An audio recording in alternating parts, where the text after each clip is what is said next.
Webcam microphone up close. Webcam microphone up close.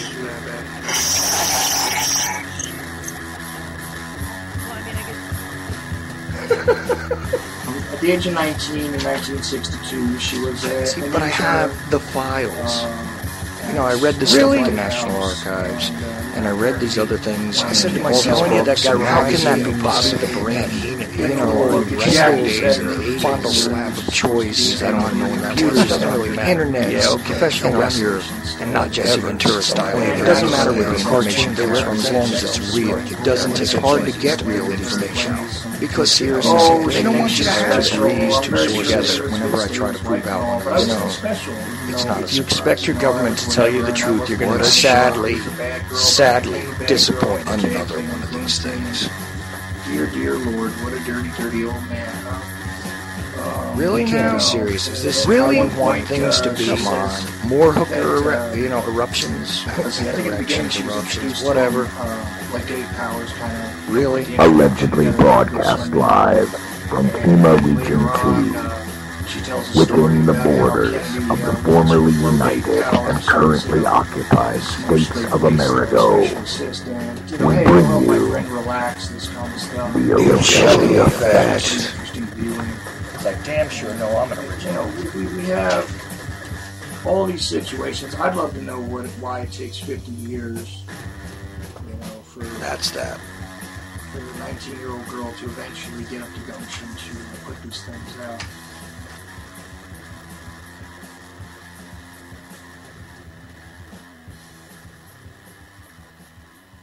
Oh, and good Tuesday evening to you on the UCY.TV radio network. All the listeners catching us on iTunes Radio, Shoutcast, the TuneIn Radio app. Thank you. This is the Ochelli Effect. I am Chuck Ochelli, and of course, it is Tuesday night, which is the Liberty Beacon night. And I'm wondering if the giant meltdown on my browser and my Skype and everything else, like 2 minutes before I tried to get on, has anything to do with it. Because, of course, it's just so much fun, technology, isn't it? Anyway, let's see what we can do. I know in hour 2 we'll have Dylan Wade on. I know I'm going to discuss the upcoming event, which is going to air on a different network immediately following my show, where Jack Blood is going to debate Mr. Fetzer on the Sandy Hook incident. So I know that's going to be of interest to all of you out there. And boy, oh boy, guess who I'm rooting for. Anyway, let's see if the Skype will cooperate a little bit more, because I did actually get on the air as far as I know. Let's see if I can get the long-lost voice of the Liberty Beacon, and I do mean the Liberty Beacon, Roger Landry. Hello, sir. Hello, how are you? Well, I've been better, I've been worse. There we are. Are you receiving me, sir? Okay. Yes, I am. Are you feeling okay, Chuck? Yeah, I'm doing all right. My Skype seems to have a little bit of a problem, but, Skype don't like people like you and me. You know that.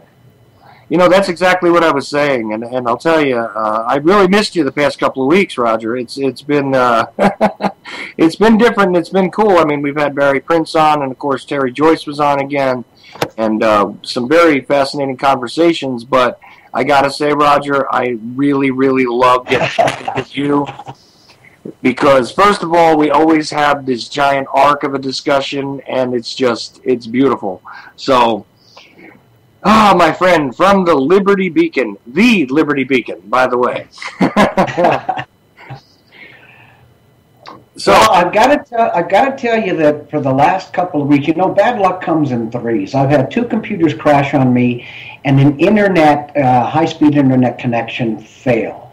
And I live way out in the boonies, so to get a new box and everything installed, it doesn't happen overnight. So replacing 2 computers and replacing an internet connection has absolutely just frustrated and knocked me for a loop for the last couple of weeks. But all of this is coming to an end by the beginning of next week. I'm actually at a neighbor's house connecting up today because my internet connection won't go in until probably Monday or Tuesday of next week, the new one. But all is good and everything is going forward. And it's great to be here, Chuck. I love doing your show. You're one of the most awake people that I can count on as one of my friends. Well, I really appreciate that, Roger. You know, and especially coming from you, because the amazing work that you do personally, not just the Liberty Beacon, but just you personally. I mean, it is just, it's always right there with the best information. It's always well-researched, well-backed, and this is what we're after, sir. This is what we're after, is getting this kind of information out to the people that listen to us, and that is what I love about my Tuesday nights, usually with you and then split with someone else. But either way, everybody from the Liberty Beacon has really been great. And a special thanks again to Terry Joyce, who has made the arrangements for these shows lately. And it has been really, really fascinating and has gone in some new directions. So, Well, Terry is our Terry is our media director. So she absolutely loves being involved and she loves your show. And I appreciate her work, I'm telling you now. But, Roger, I do know that you usually have an article. Do you have one this week? I've actually written two. If we can get to the second one, that would be great. The first one is basically a commentary. And I would like to go over that simply because one of the biggest things in the news today, and oh my God, even the mainstream media is talking about this, is the flood of immigrants across the southern border of the United States. So this is the topic today, and I have written a commentary on this. Now, it's a commentary based on fact, and anybody who listens to this will realize that, yes, the research was done, and yes, but these, a lot of this is how I see things. And occasionally I like to do that simply because I reach a point of frustration where I have to talk from my heart. And I'm very big, as you so aptly stated, on referencing everything, on nailing everything down to facts and sources. But every once in a while, you just have to say how you feel. And I'm going to start off with an article I wrote called "Coming to America." Okay. Is that all right? That is perfect, Roger. You know, I've been sort of stuck with that whole, frustration, because sometimes when you just belt out the facts to people, you overwhelm them, and you don't really connect to them. Sometimes you really do need to just speak from your heart, and knowing the kind of guy that you are. Yeah, exactly, because you can make that connection.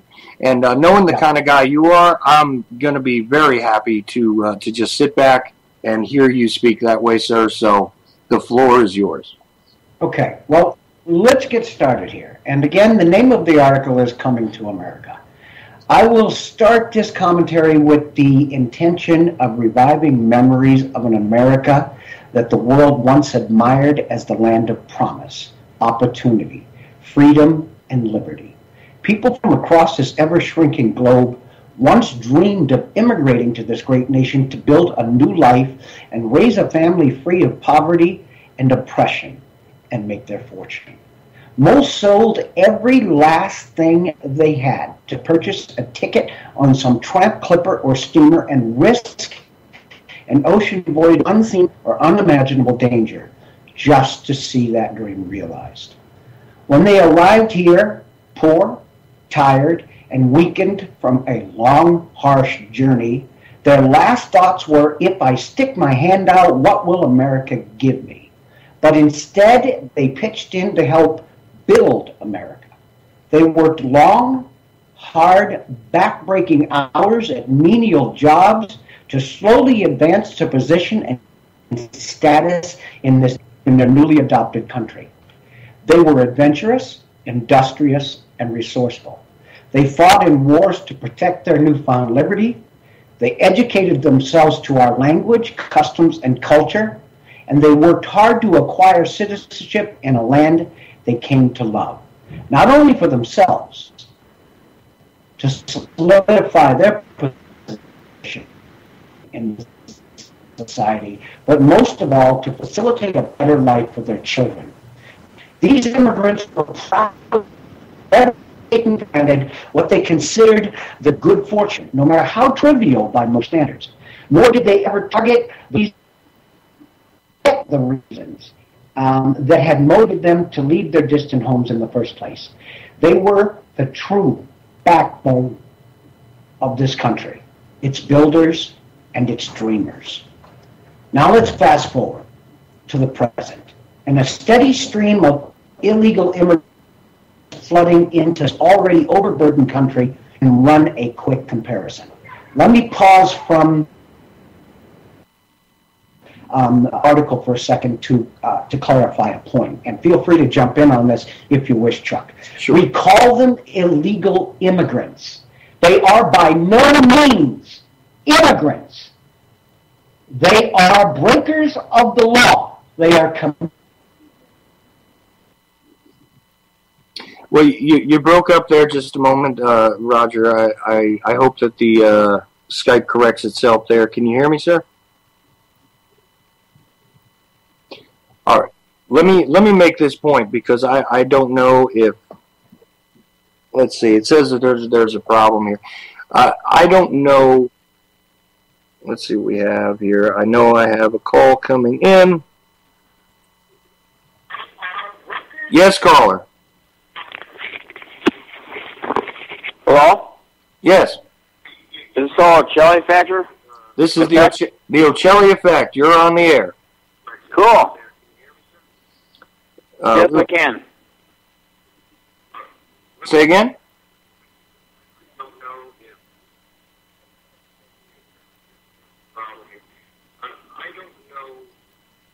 Well, I'm listening to the radio show, and I called in. Oh, okay. Well, I'm hearing myself kick back a little bit. What you might want to do is turn off the player for a moment, and we'll talk to you.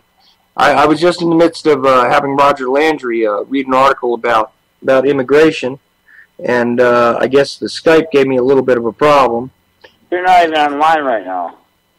You're on, and I should be on also with you. Well, I'm going to refresh my page, and some other guy's talking right now, though. Yeah, because there's a delay on the radio. Oh. Yeah, there's a delay. Like, you and I are hearing each other live, and everybody hears that a few seconds later, so it kicks back later. So what you want to do is shut off your player, and then, we were just talking about immigration and the illegals that are coming across the border, and Roger was in the middle of discussing that. I'm going to try and bring him back in, but anything you'd like to add in, though, I'm here to listen. I really honestly don't have anything much to add in, but... Okay. Well, I'll tell you what, if you want to just hang around. Hello, Roger. You're back, sir. I don't know what happened there. I guess it dropped the call on us. But we took a caller, and he's just kind of listening in. I'll tell you what, caller, why don't you just listen in a little bit? And things from time to time if I want to. Yeah, absolutely. You can add in from time to time if you want to, but generally I let Mr. Landry finish his...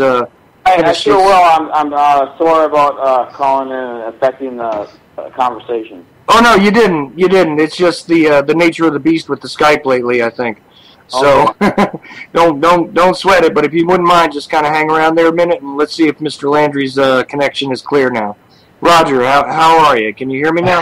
Yes, I can hear you fine, and I had a strong signal. I don't know why the call dropped, but then we could probably guess. Yes, we probably could. What you were in the midst of talking about when the call cut out, by the way, just so I can give you a point of reference, is that you were discussing how immigrants from the past had come in and had assimilated, had actually contributed to this country, had built this country, in fact. And there are many examples of many different say, sects of immigrants who have come in, many different sections, many different nations of immigrants who came in waves that did this. Then you said you were going to take a pause from the article for a moment to make something very clear about the term illegal immigrants. And then this is when the call dropped, sir. Okay. Basically what I was saying is they are not immigrants if they are in fact illegal. They are illegal aliens. Because if you look up the word immigration or immigrants, you will find that what is happening on the southern border does not qualify them in the term of immigration. Okay, they are performing an illegal action. They are illegal aliens. And to utilize the word immigrants in association with them is not right. But yet this is a mechanism that the government uses for us to soften the blow to us, okay? By calling them immigrants, whether they use the word illegal or not, okay? It harkens us back to the fact that we are a nation of immigrants. We are. This entire nation was built on immigration. So what we have to get away from is calling these people immigrants, even if we use the word illegal or not. They are not immigrants. They are illegal aliens performing an illegal action. And so I'll tell you something else, Roger, and I know you said I could jump in on this, so I'm going to. Absolutely. Here's the thing. Here's even worse than that. Okay, I realize that we're hearkening back to the concept of immigrating and the fact that people came from many different nations to form this country. This is what happened. This is historical fact. I mean, look, my family only came here in the 20th century. Okay, the Sicilian immigrants and Irish immigrants came here in the 20th century. Now, that has nothing to do with anything except to say this is how I arrived here, okay? But the fact is that now, not only is there this hearkening back to the idea of immigrants and immigration by using that term for these people that are doing what they're doing, but there is also now this new meme which is developing where it is nearly an insulting term to refer to them as illegal immigrants because this is derogatory to some degree. I'm going to get to that. Oh, okay. I'm so happy you brought that up. Yes, and this is what I say. You and I walk the same path so many times. So now that I've covered the fact that they are not immigrants, in fact, they are not, by definition, immigrants, let's continue, okay? Please do. I will try. See, I'm not going to sit here and try to convince you that they are all bad at heart, because that's not true. They're not. And some of their expectations and misunderstandings are by intention and by the fault of a government with an agenda, our government. But what we in reality face is a vast majority who can't speak English and are not so very willing or motivated to learn, keeping them isolated from mainstream society, employment, or serious education. And choosing to conjugate with their own culture rather than to assimilate into the native culture, the American culture. Instead of these immigrants striving to become, and again, I'm using the word immigrants because this is what they've been labeled, so we'll continue to use that. I've already explained why I don't believe they're immigrants. Instead of these immigrants striving to become an integral part of the society that is hosting and indeed supporting them in so many ways, including welfare, healthcare, housing, education, so on and so forth, this government institutes policies that force the American society to accommodate them and their shortcomings, such as the aforementioned language barrier. More and more across the South and throughout California, you see signs in both Spanish and English. When you go up to a desk, you have to have somebody who speaks Spanish there. Otherwise, you're insulting these people. This is America. It's not Guatemala. It's not Mexico. It's not, but let's continue on. See, okay? and here's one thing really quick, Roger, because a lot of people, and I'm just going to bring this up as a matter of being a devil's advocate here for a moment, okay, but I'm also going to defeat it really quickly. The idea that other previous immigrants who have come to this country have also conjugated into particular areas of cities or suburbs, and they have, formed, your little Italys and your Chinatowns and et cetera, okay, your little Havana, whatever, what have you. This kind of thing has occurred before.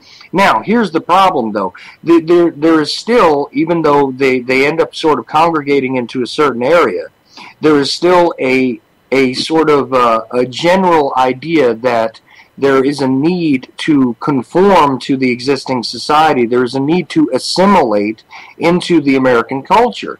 So they try to retain their own cultures, even though they are congregated into particular geographical locations, but they still made the efforts to assimilate, to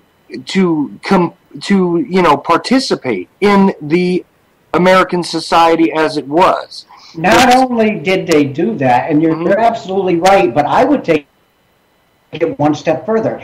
Every group that came over as a group, and they came over in shiploads, okay? Every group that came over conjugated, because that's where they found their comfort, within their own little piece of their own home they had brought with them, whether it was 100 people or 1,000 people.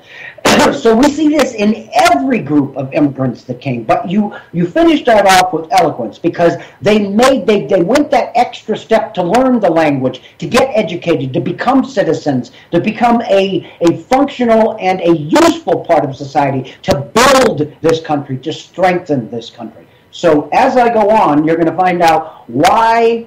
Well, just let me continue, okay? Or did you have something else you'd like to say, please, John?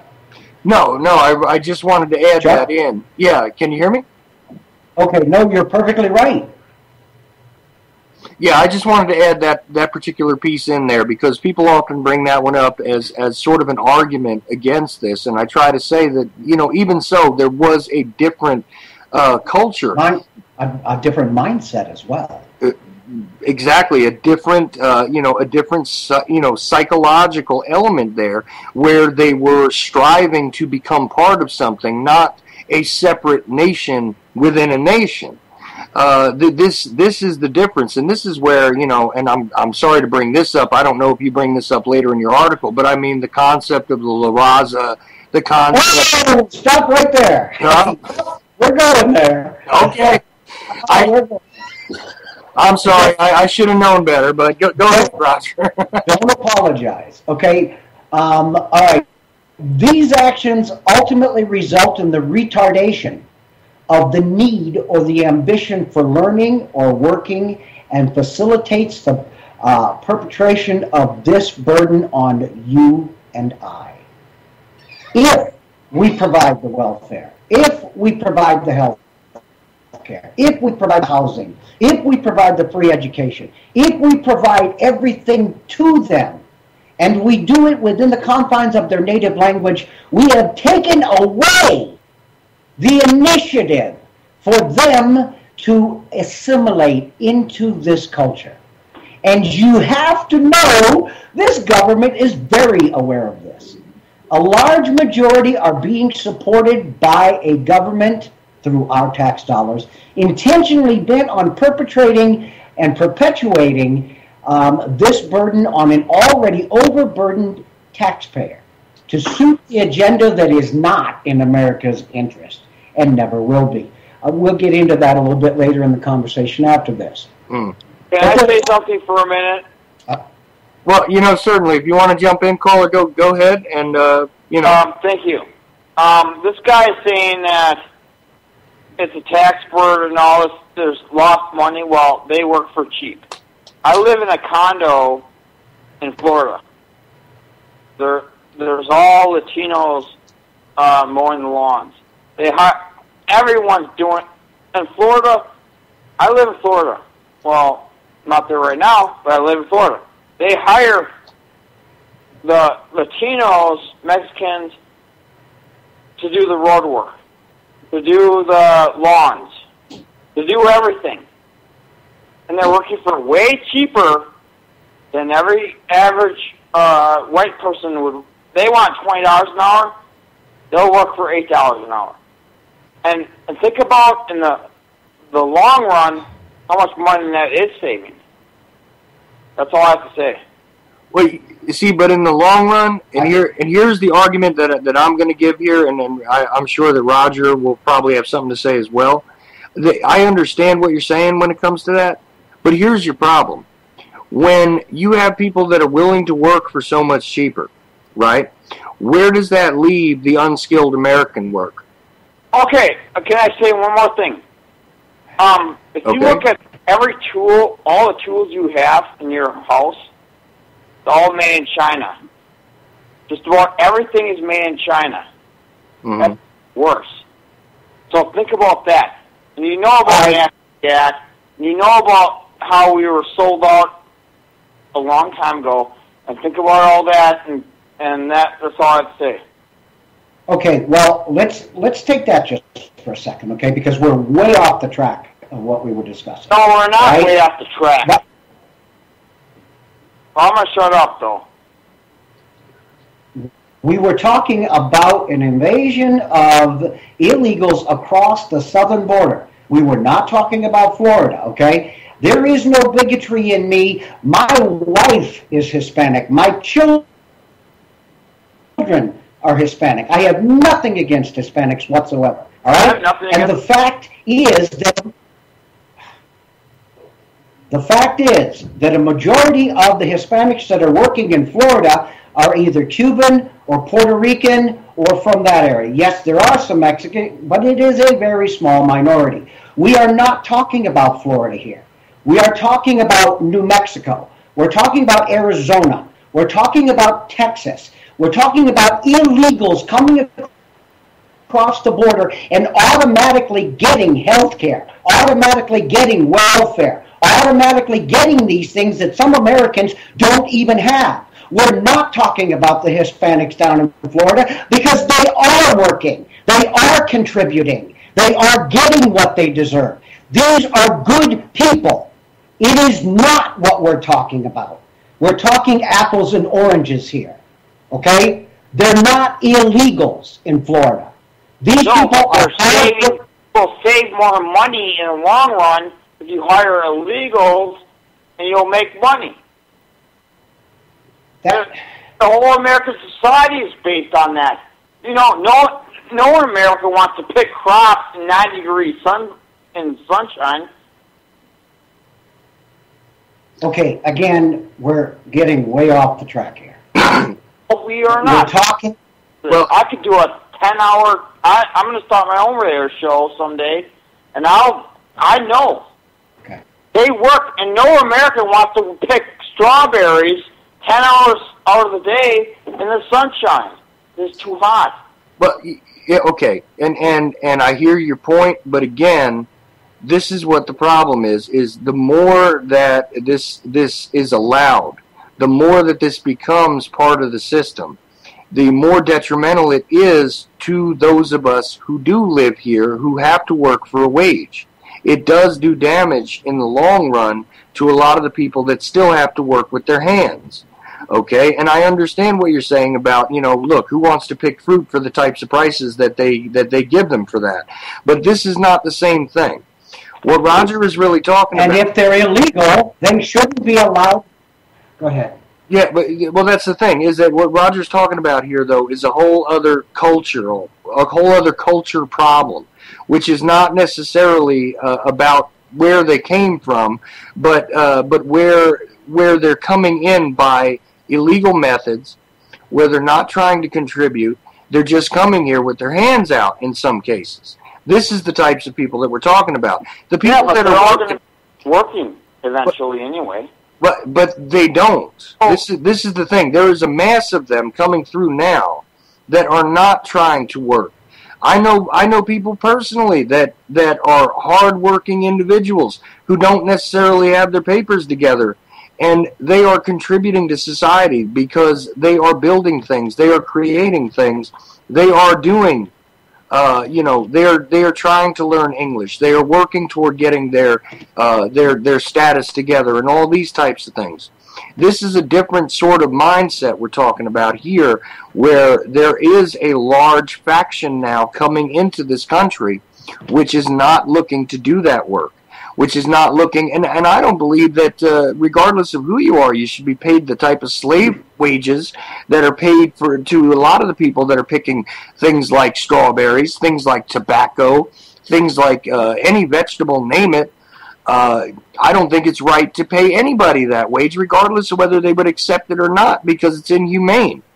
But there is a cultural kind of hold over slavery at this point that is not being acknowledged.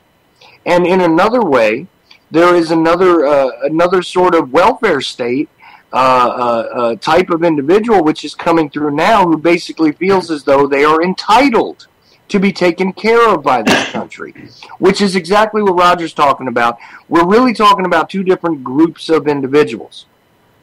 Okay, and the immigrants who come here, who have come here illegally to begin with, who have later on assimilated, who have worked, who have strived to create a better life for themselves, this is a different sort of discussion. Okay? But the fact is that this is sort of happening now in mass. This is happening in a larger mass than ever did before. And this is a unique situation. Now, I have had the arguments presented to me that they have come from places where there is a great deal of danger for their children, especially because we were inundated with the images of children arriving, on our side of the border, let's just say, from Central America, not just Mexico, but from various Central American countries.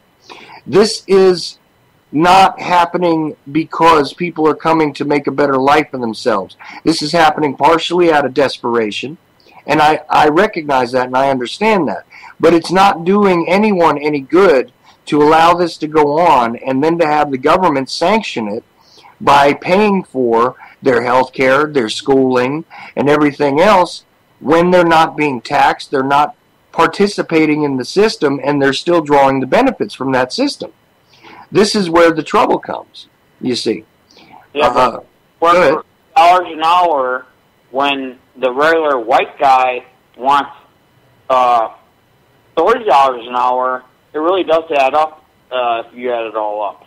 No, it certainly does. But realistically speaking, if you were to live on the same minimum wage that you were paid in 1968 at this point in time, they would have to pay you about $22 an hour.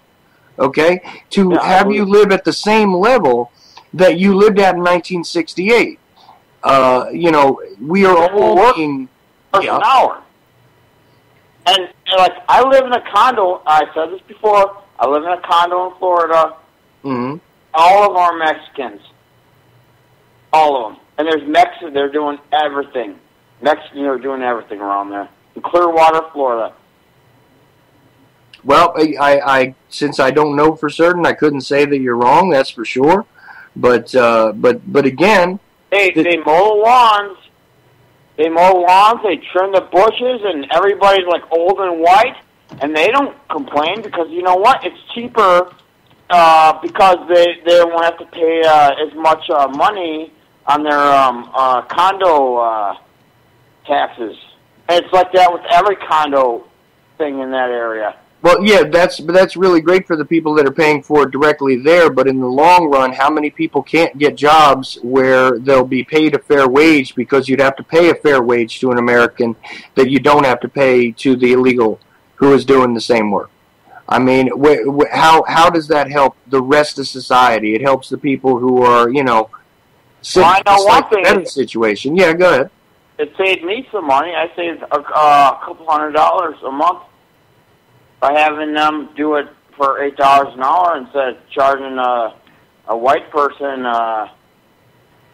twice the amount. No, they have it. They'll work for twice as cheap. Well, there's not a lot of money left in this world for some reason, and.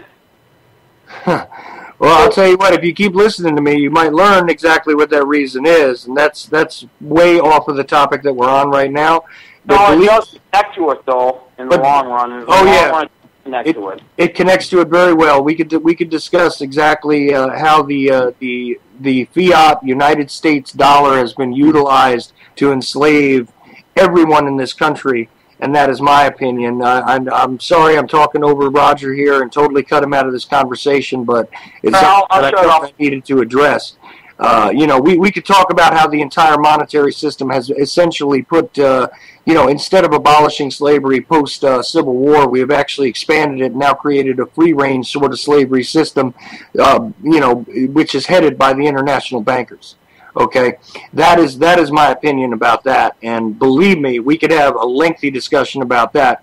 But I really wanted to allow Roger to finish about his article, if you don't mind. I'll be quiet from now on.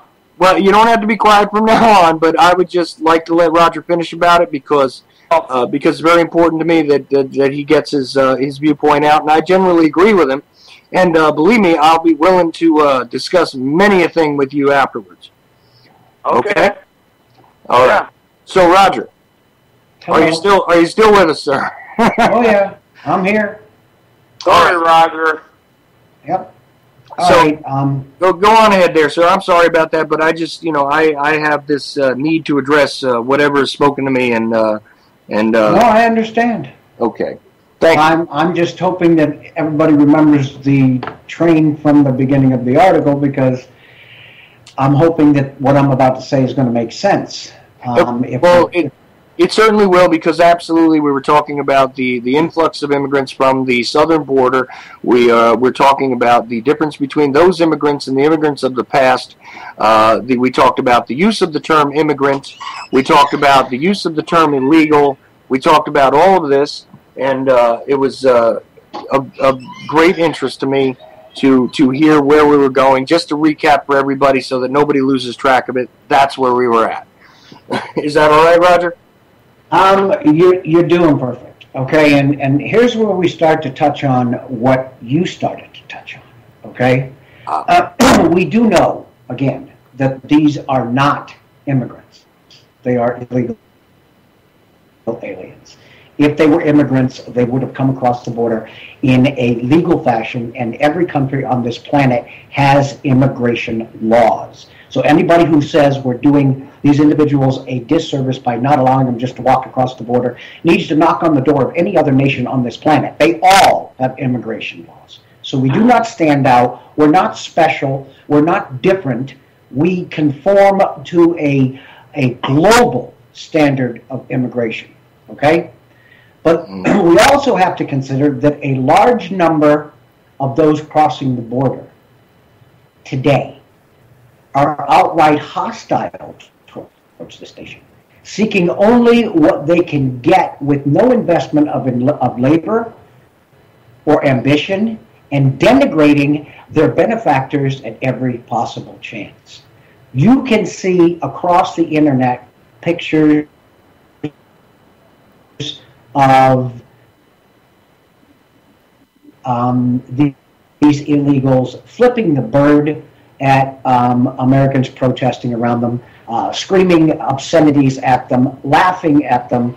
This is not, what I'm trying to show here is this is not the immigrant that built this country. This is a whole different class of people, a whole different sect of people. There is nothing that compares one to the other. So again, as I just said, a lot of them coming across the border are outright hostile towards the United States. These individuals are destructive to society, perpetrating and perpetuating crime and larceny on their newly adopted communities in the form of criminal gangs, such as MS-13. MS-13 is being allowed across the border. If a Border Patrol agent sees MS-13 tattoos on an individual, he is not allowed to use that against that individual entering the United States. Let me explain something to you. You do not put an MS-13 tattoo on your body unless you are an MS-13 member, or they kill you.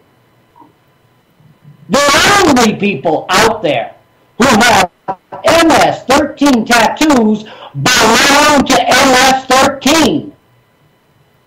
Period. But yet our Border Patrol has been told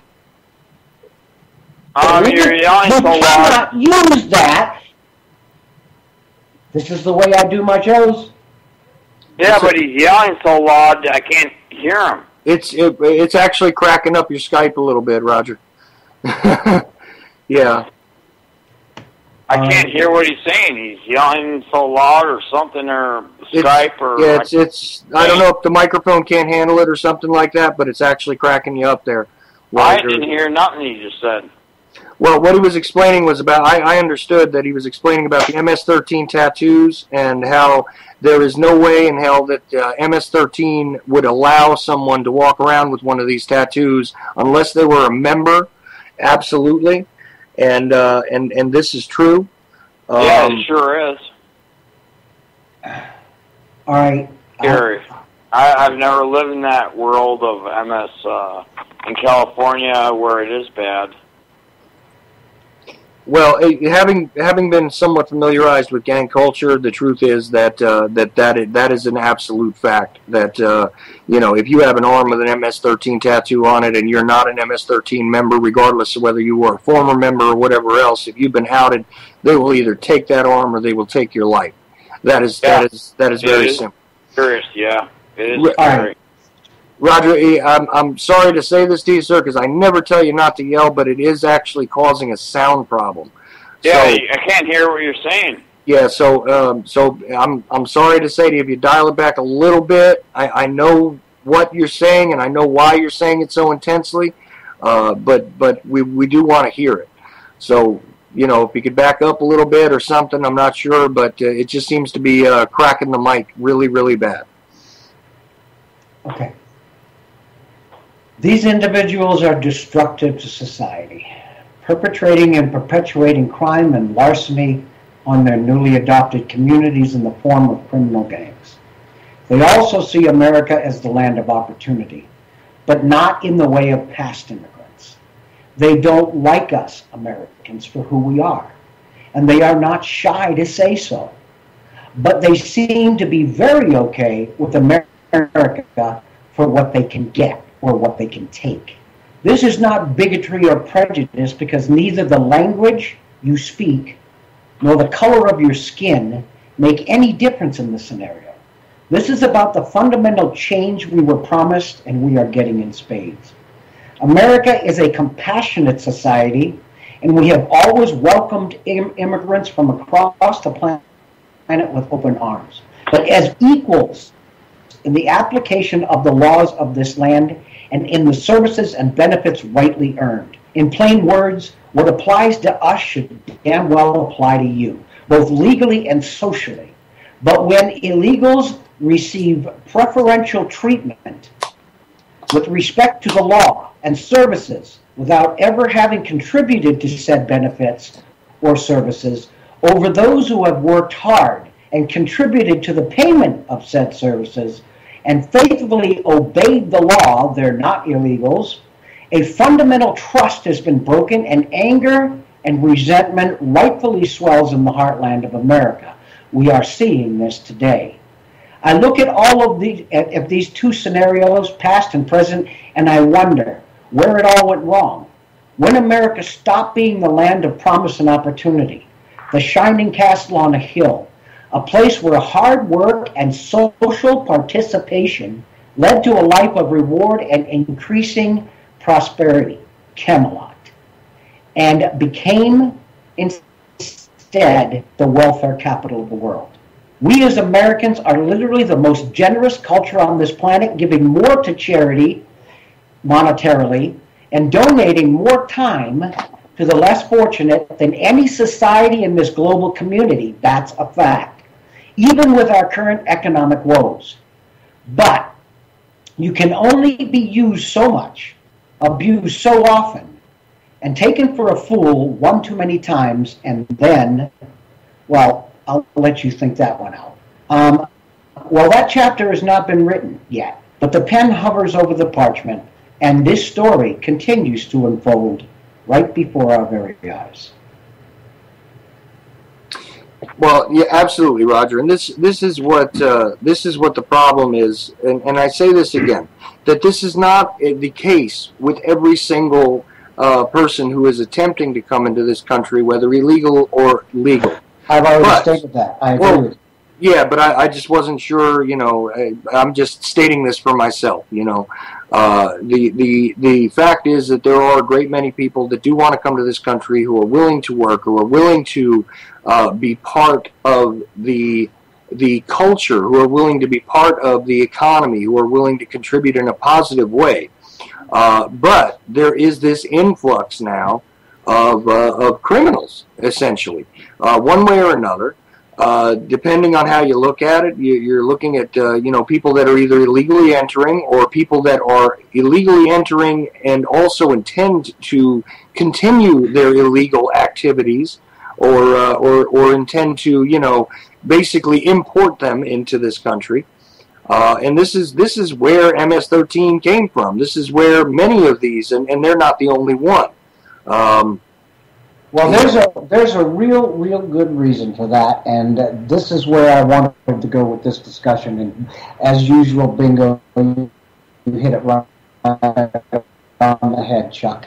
All right, there have been several, and I highly recommend. We have a great contributor to this project. His name is Dave Hodges. He does the the Common Sense Show, and he has done interviews with a couple of border guards whose names have been withheld, and they have given him the straight skinny. And part of what he is being told, and you can go to the Liberty Beacon and put his name in, Dave Hodges, and you can find the article I'm speaking of.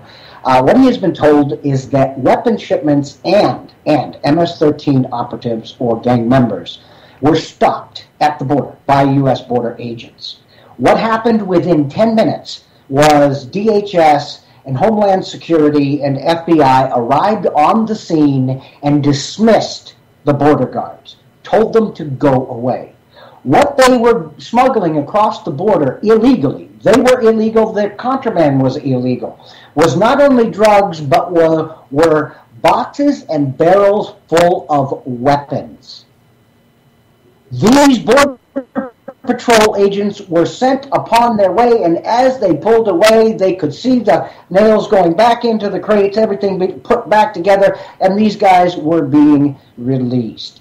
Fast and Furious made a big splash about a year ago.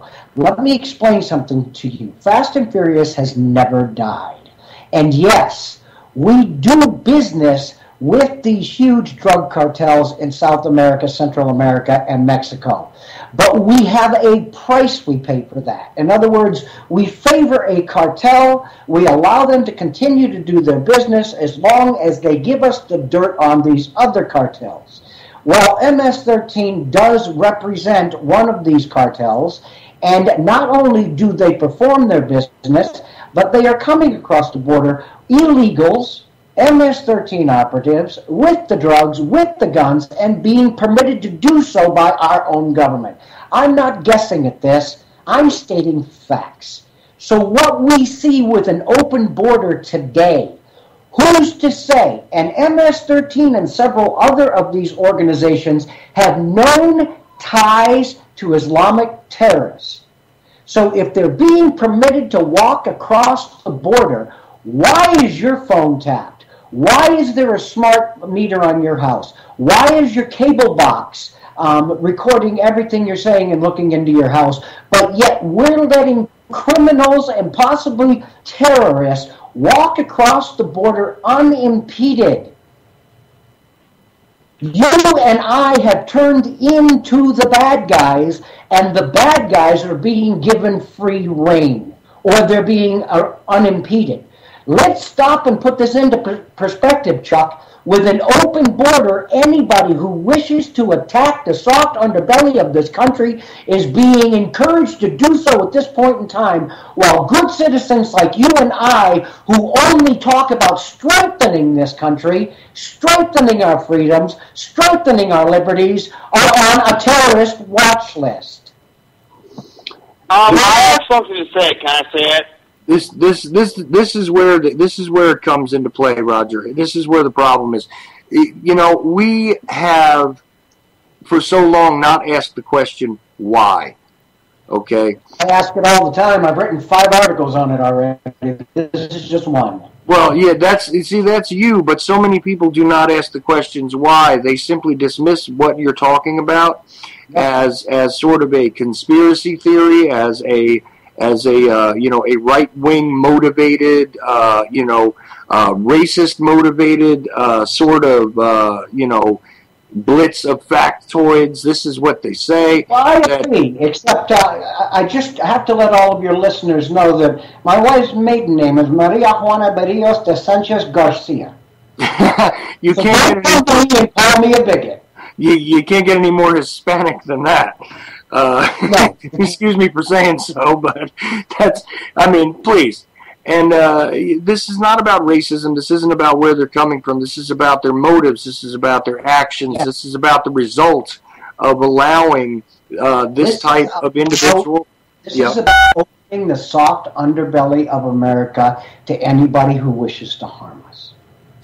True, and the caller wanted to add something in there about that. I'd like to hear.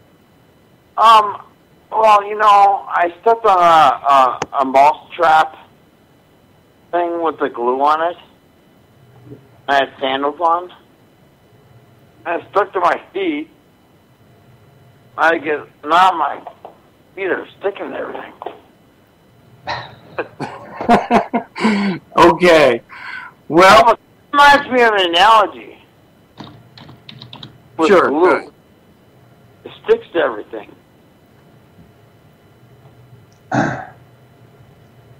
Okay. Okay. What I'd say is,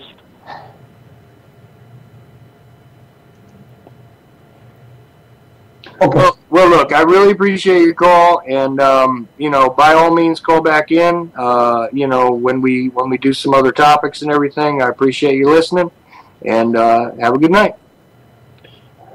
So what my main point is, go ahead, Roger. Yeah. Without the mousetrap, okay. My main point here is that yes, and I started off the second half where I went from those who built this country, the immigrants, to the modern day what we're calling immigrants, which in fact they are not. Okay.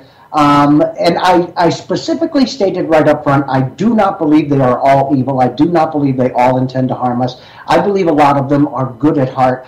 I do believe that.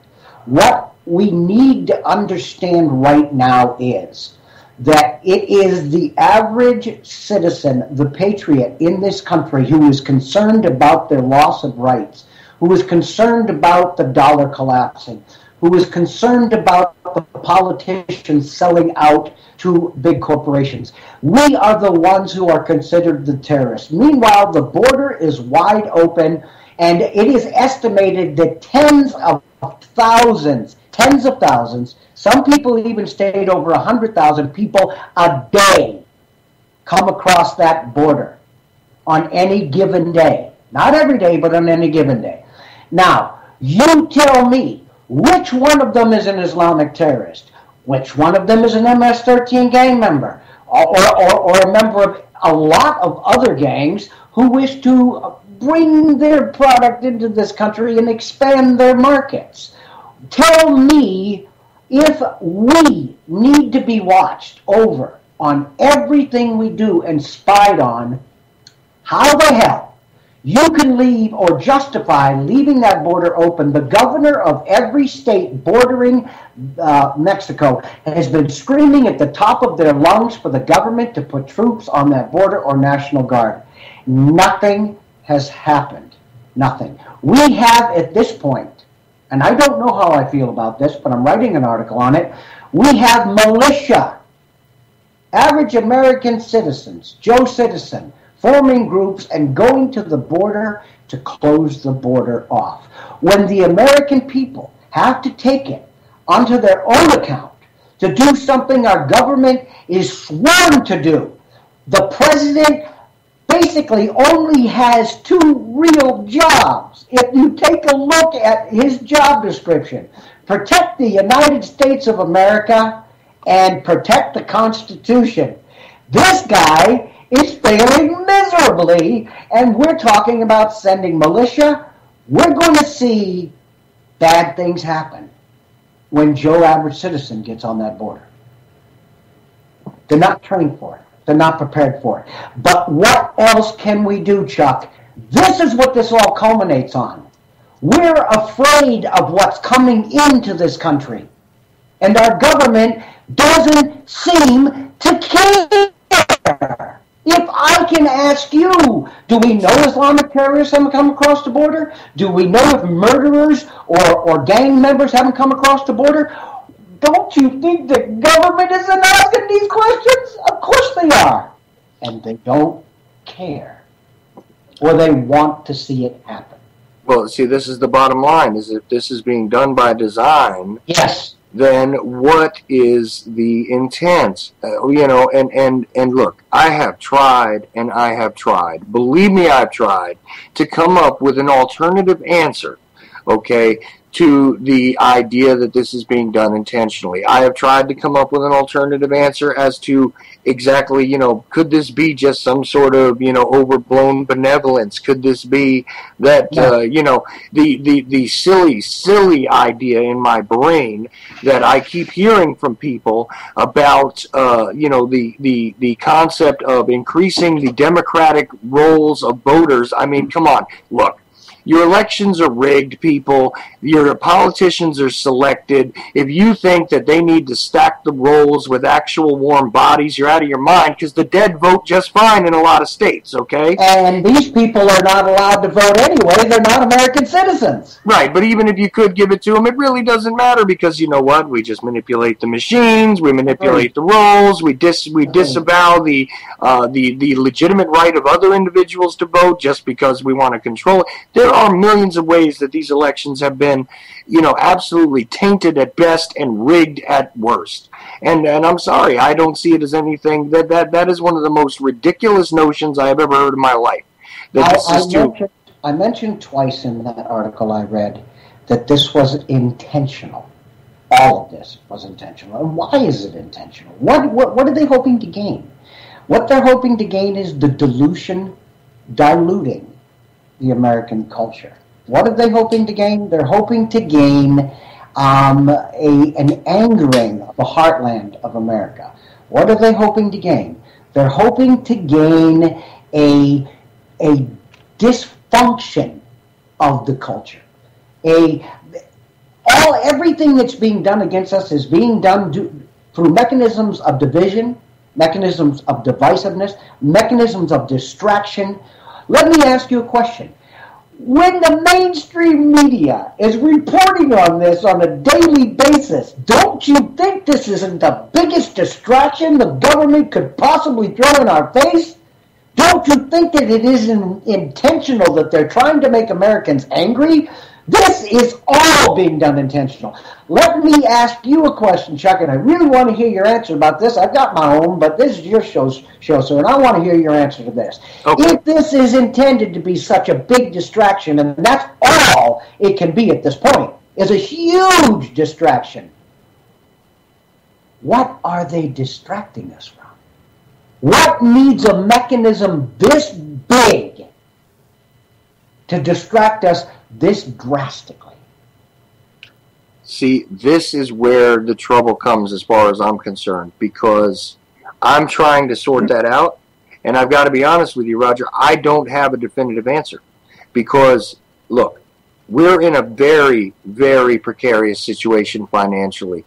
The global markets are turning against the almighty dollar, the formerly almighty dollar. You just hit the nail right on the head, Chuck. What is what we're being distracted from? The petrodollar, the collapse of the dollar, which has been happening in slow motion. I mean, right in front of your eyes. It is now accelerating. Thank you. That's where I was going. It is now accelerating. We are not going to have the faith of the American people in the dollar very shortly when our complete status in the world, I mean, if you think the S&P dropping our credit rating was bad, take a look at what's happening now. International trade agreements that they just sort of mention as if they're no big deal, things that are going on where the dollar is being cut out of the equation. Let me explain something to you. By the BRICS nations. Yes. Yeah, by the BRICS nations, thank you. The fact is this, the only reason why we have experienced such global prosperity compared to the rest of the other, so-called civilized nations over the past many generations is because of the faith in the dollar. It's gone. It's gone. Well, I would say industrialized nations rather than civilized nations, because I could tell you there's a few nations on this planet I would consider to be much more civilized than this country. You know what? You know what? I do stand corrected, sir. You are exactly right. Industrialized nations is a much more accurate term. I still hearken back to some of that old programming. I'm sorry. Chuck, you're somebody I could listen to speaking all day long. So, and it's just I do so much research, I do so much writing, I do so much talking on so many shows, including my own, that it just rolls out of my mouth, these correction points, and just tell me to shut up. It works. You know what? I would never tell you to shut up, Roger. I do tell you you gotta dial it back a little, only because of your microphone. But otherwise, believe me, once you get your own setup working again, I want to hear you yelling. All you gotta do is listen to the Liberty Beacon rant. You can hear me yell for 90 minutes every week. That's true, and you can find those on YouTube. If you don't even, look, for anybody listening to us right now, if you don't even go to thelibertybeacon.com, you can just go to YouTube, and I'm telling you, YouTube, yes. if you listen to a couple of these Liberty Beacon rants on YouTube, I'm sure you're going to find yourself looking at the Liberty Beacon, thelibertybeacon.com, and thefallingdarkness.com. Because you have no choice. This is what happened to me. This is why Tuesday nights is devoted to the Liberty Beacon. Speaking of which, yes. You have another guest coming in, and my time is up. Who do you have, by the way? Well, actually, it's kind of funny because many times over the past few weeks, I've actually had Dylan Wade on. Yeah. And so Terry, I guess, isn't aware of that, and just kind of gave him to me again tonight. And I said, that's kind of funny because I'm pretty sure, now I may be wrong here, I'm pretty sure it was at my behest that he contacted you in the first place. Yes, not only that, but Dylan is going to be doing a show for the Liberty Beacon Project, also a radio show. Right, and he's been doing that, and the nice thing about Dylan is this, that he is part of that younger generation that we are always talking about trying to reach. Yeah. And we don't have to reach Dylan, we just have to give him a little bit of guidance, and he is on his way already. Can you, would you mind bringing him in and let me at least say hello, and then I'll bow out graciously, because I have a lot of respect for this kid. I really do. This young man. I apologize. This young man. Yes, sir. I absolutely was just about to bring him in. I was just typing back and forth with him to make sure we were all ready. So, but yeah, and I was really glad to do that because Dylan said to me, "Well, who is it that I should speak to?" To learn more about things. I've listened to you, Chuck. I've talked to you about a lot of subjects, and of course. He wound up doing some shows with me on the JFK assassination and things like that on his little YouTube channel, and of course that was called The Truth Speaks. And he said, who else could I speak to? Who else is really just up on things? And I said, well, look, if you can get a hold of Roger Landry, that is a guy who is like me, but is just so much more eloquent than I am, but is definitely in the same mindset as I am. Yes. So. Dylan, are you with us, sir? Hi, Chuck. Hi, Roger.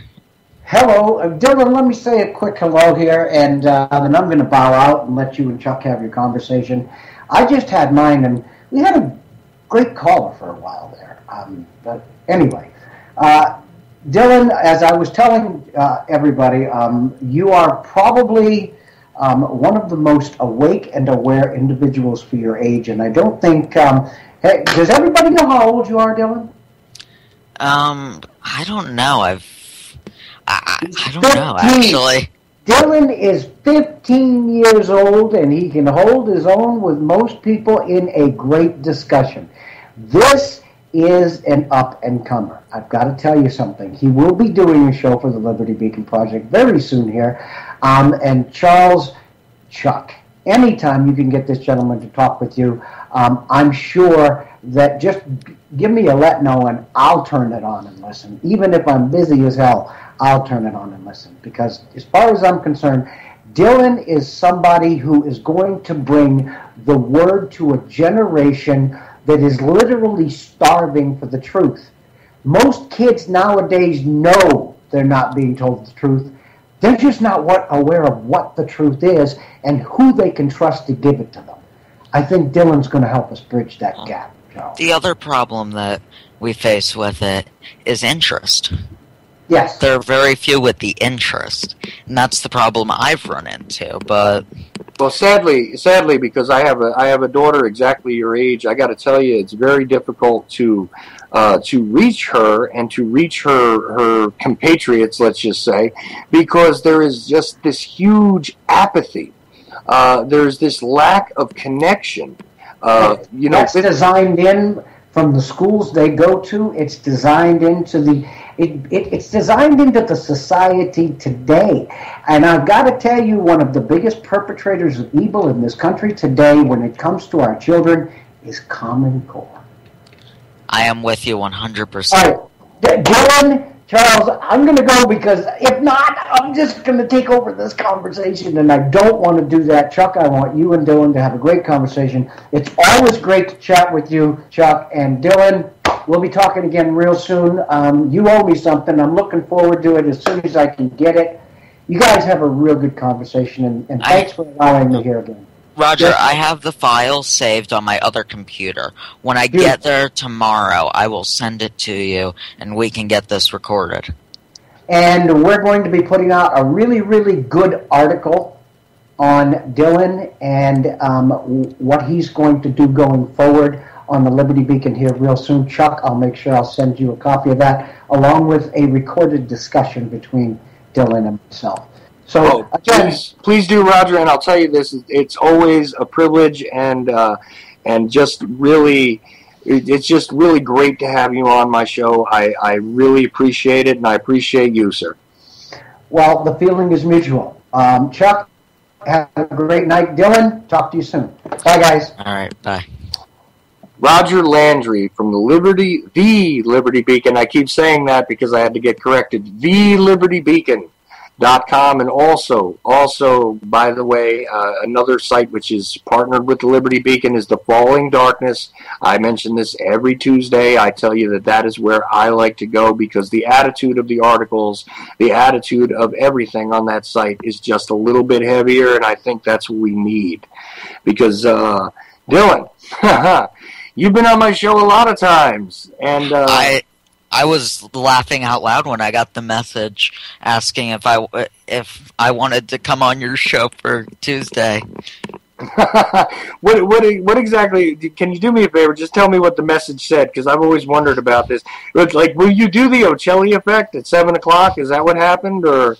She posted in a group chat with a bunch of us, and I was, I think, the only one who could make it. But there was a lot of confusion. They told me I was at 4. Well, you know what it is? They were looking at the what do you call it? The Pacific time. That's what it was. But you and I are on the East Coast, actually. So yeah, they were saying 4 to 6 Eastern time. Yeah, that happened a couple of times with Liberty Beacon guests where they were contacting me at 4 o'clock, and I'm going, wait a minute. I don't go on for another 2 hours. What do you need? You know, are you still coming on? Oh, okay. That's happened to me a few times, and what are you gonna do? Listen, you gotta watch your times. You know what I mean? Yeah, I've run into that mistake a couple times. Yeah, well, but I told you the story about the Australia thing, right? Yeah, that was a funny story. You know, the guy was, I'm ready to go on the air, and I'm like, I'm just waking up, man. What are you talking about? Like, this is how bad, and we both made exactly the same time mistake. It's just that it transferred to 12 hours difference to the guy. Because, well, you know what the problem is? It's a different day in New Zealand or Australia than it is here. So I'm telling him, you know, we're going to have a discussion on a Saturday, and it's really Sunday where he is. I had that problem during my first show with Vinny Eastwood. I get a message from him at 3 o'clock in the afternoon the day prior to the show saying I'm ready to go on. What? I didn't plan to bring you on till tomorrow. Well, look, the show that you're doing on Shake and Wake Radio is also partnered with the Liberty Beacon, and it's still going to be called The Truth Speaks, right? Correct. Excellent. And as we mentioned, Dylan is part of that younger generation. Anybody who's listening to me knows that that Dylan's been on the show quite a few times. So I was wondering, did you have anything on your mind today, or should we just go cherry picking through the news really quick? Let's go through the news. That always gives me a good laugh. Well, especially when you go to Reuters. Oh man, look, I'm going to really try not to go to Reuters, okay? Because I just can't do it.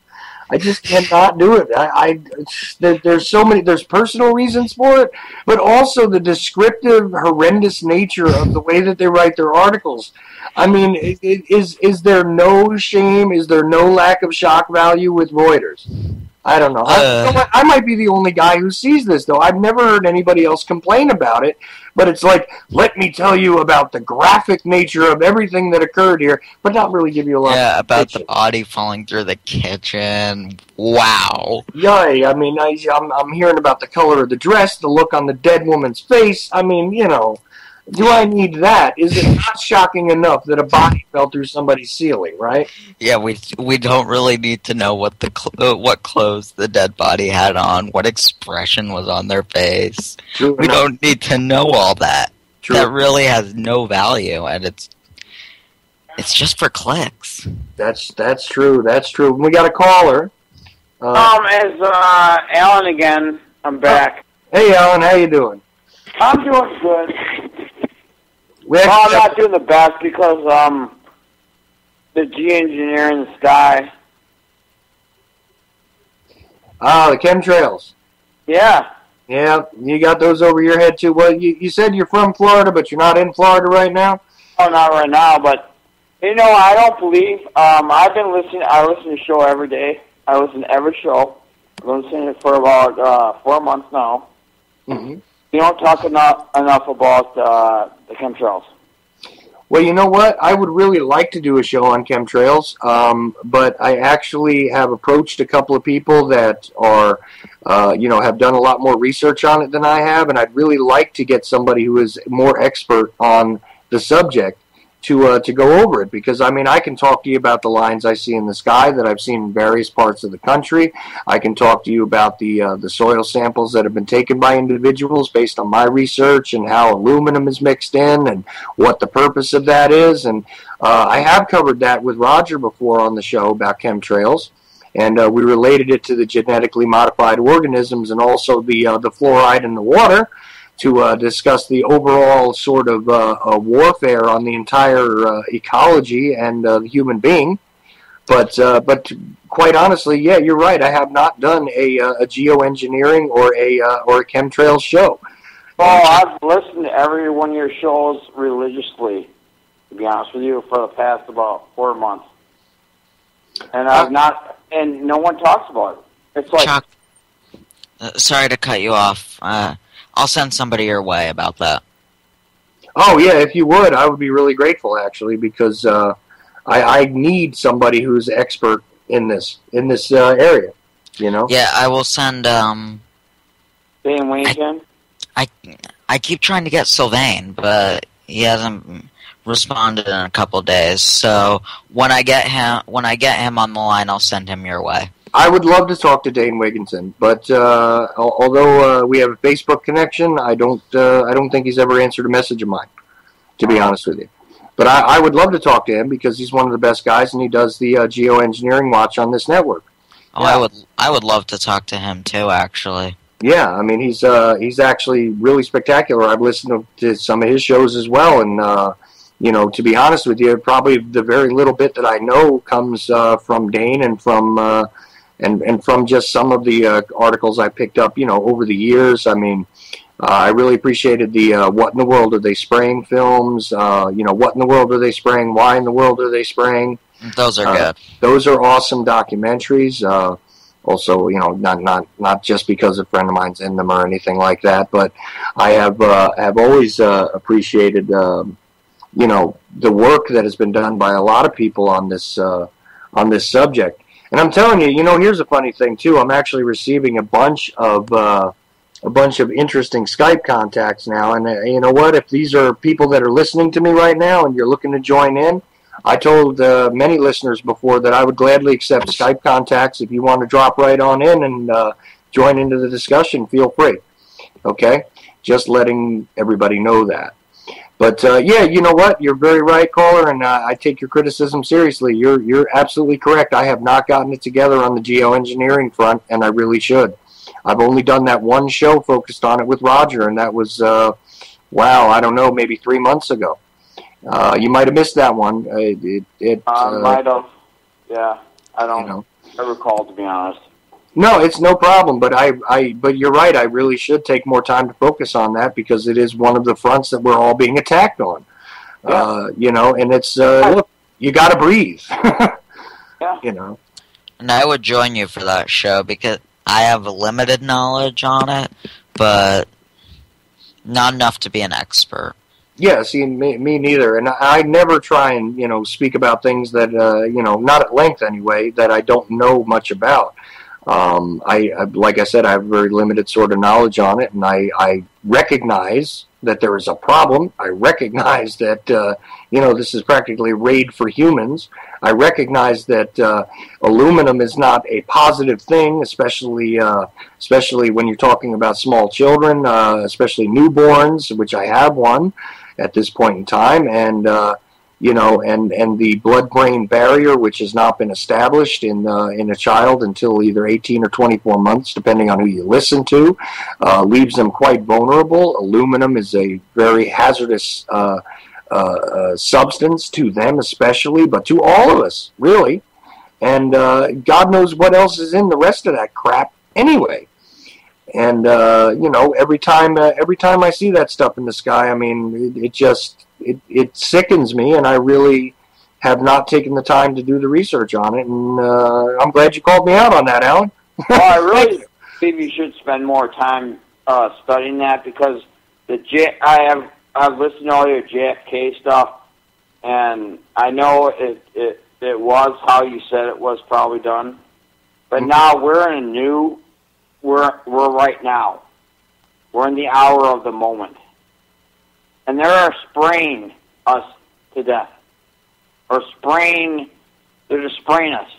And this is the most important thing, because, like Dane Winton, he is on UCY.TV, like you. And this is the most important thing right now.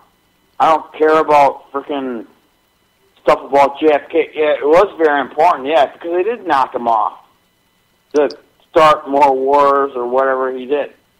But the spraying is the most important thing. Oh, Alan, I'm going to have to actually challenge that. It is extremely important, no doubt. I agree with that. But I'm not... Do you watch the recent Dane Winton show? He was in Chef Tacony. I have watched his shows before, yes. He just was in Chef Tacony. He was in front of the Chef Tacony people. Well, look, yeah. Let me say this, Al. No, I realize that it is a key issue, but there are other issues too. The genetically modified organisms, which are prolific in our food supply, this is just as dangerous and hazardous to us as any of the crap they're spraying on us. The bricks bank. That's why when it rains, the trees are dying everywhere. The plants you see acid rain type droplets in the leaves, all that stuff. Well, yeah, and there's other environmental concerns as well. I mean, look, are you aware of exactly how much radioactivity there is across the planet, how much we're being poisoned by these power plants, by these weapons, by this waste? Fukushima alone, and there are people that focus exclusively on Fukushima, and they're right to do so. It's a key issue. Nuclear Hot Seat is a show on this network also, which focuses on... Go ahead. I listen to every show. I actually listen to every single show every day.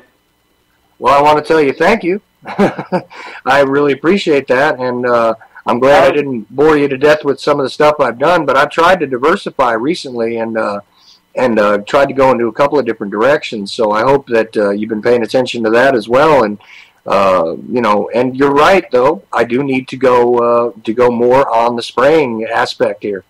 And you know what? I don't know where you live, but I don't care. They're spraying above your skies right now. Oh, I know it. I recognize. I'm in North Carolina, and I recognize the lines over my head. Go on YouTube or go on Facebook. There's North Carolina, probably chemtrail spray, North Carolina. All I have to do is look up. If you look at me on Facebook, you'll find that there's a lot of chemtrail people that are friendly with me that post those pictures constantly in their areas. I used to post the chemtrails in New Jersey because that's where I lived before. Okay. There aren't a whole lot down here anymore. It's kind of nice. Well, I don't know what you've been seeing, but I'll tell you, when I left there in March of this year, there was plenty of that crap going on, and I was photographing it. Even during the snowstorms and stuff, you could see that stuff, and I posted it. You just left the state? Yeah, I had just left the state in March. Well, I don't know. I can't really tell a difference anymore. Because they're spraying so much, I can't tell the difference between the lines. Well, that's the other problem. And you know what's funny is that there are still people out there that don't even believe that it's real. It is. I don't know what else to do to try and tip somebody's head back to take them just to look up at the sky wherever you are. Take their phone away from them. Well, you can try that, but then they'll stare down at something else. I mean, Well, they're not going to stare at their shoe. That's for sure. Well, you never know. It depends. People got different hang-ups, Dylan. Now, you might. Yeah, that's true. That's true. Can I talk for a minute? Absolutely. Go ahead. Hey, thank you. Well, they will spray this stuff, hundreds of miles away. And it'll just blow in, and it will look like clouds to an extent. But it will be like wispy clouds. That wispy-looking stuff, and it'll just blow in. Well, right. I mean, you see the line. If you're observant, you'll see the lines, and then they do move. They do expand outward, and eventually they do become these sort of cylindrical-looking clouds eventually. At least that's what I've observed personally. Oh, actually, it won't even be clouds. It'll be like this huge, just cover-up. You won't even see clouds. It'll just be like some weird, hazy sun type thing. Well, I see streaks, actually, in that, where it's just kind of like the streaks expand outward. I mean, that's what I've noticed myself. But again, like I say, I'm not an expert on this. I've just happened to look at them and happen to look up at the sky now and then, and it's evident that something is going on. I really believe this, like Dane Wayton, and Dane Wayton is on UCY.TV. Well, let me put this out there. If you are in contact with Dane Wigginton, or if Dane Wigginton wants to contact me, I'd be more than happy to do a show with him. I'd be more than happy to be educated by him. Because, yeah. Jules Verne or whoever it is, right? Well, Jules, yeah. Jules, she's the owner, right. Yeah, she runs I don't know if that's the right name, but someone does, and it's not Jules Verne, but it's Jules, yeah. And I might have got a movie or something mixed up with that, but no problem. I get it, but you know what? We are at a point where it's like a Jules Verne novel here, because the world has gone quite mad. And like I said, when you're looking at the terrible sort of effects of the genetically modified organisms, the spraying, the fluoride, the nonsense that people are being programmed with psychologically, the trauma-based programming that's being issued to you as a constant by the mainstream media. When you combine all these things together, it's really no wonder that we're looking at a very dumbed down and sickly population. And And this is what it's about, man. This is what we're trying to point to, is that, the history they told you is not real. The things that they're telling you are good for you, like the vaccines, and by the way, eat your food that isn't really food anyway. This is why people are, diabetic and obese and still starved for nutrients, because they're not getting any real nutrients. They're eating fabricated crap. And all of this, in conjunction with the large pharmaceutical companies who, sort of proliferate again our society in one way or another. You need to have a pill in order to, in order to be able to function. You need to have a pill in order to stay alive. You need to have, various petroleum-based poisons in order to perpetuate life, when meanwhile it's killing us all. And all these things put together are large issues. And chemtrails or geoengineering are definitely up there. They definitely are, and I have neglected them. I've tried to focus on a lot of different stuff, and I do know that I have sometimes spent time on history, and maybe that's to my detriment as a host. But I've tried to expand a lot of different streams of thought here. So look, do you have any other suggestions, by the way, Alan? I have one suggestion. Is on geoengineering, though. Like Dane Wayton. He's on UCY.TV like you are. You should know that he's on there. I do. Like I said, I listen to him. I like him. But I listen to every... And he's not... Because you know what? I see it above my head. They're spraying us to that. Or spraying something weird. And do you know... Okay, have you heard of Madison Moonstar? Can't say that I have. You have? No, I said I can't say that I have. Madison Star Moon. Oh, okay. I'm sorry. I misunderstood you. This woman is, man, I don't know what's going to happen to her, but you know Madison Moonstar? Yeah, no, I've heard of her, but I just, it's one of those names that passes by, and I have heard of her. At first I misunderstood what you said, but yeah, I've heard of Madison before. She takes pictures and does videos of everything, of the step towers up there. So it's like might think they were, but I don't know. But,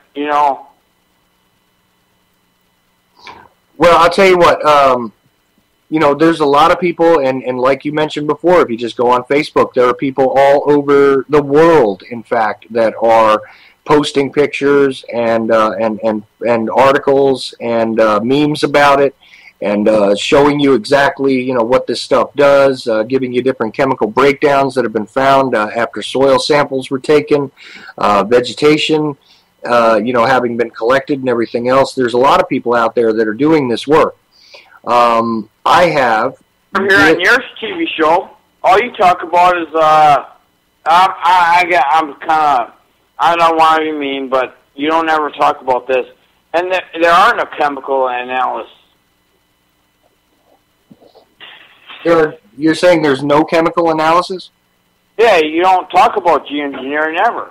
And this is the most important thing, because they're spraying it above our skies every day.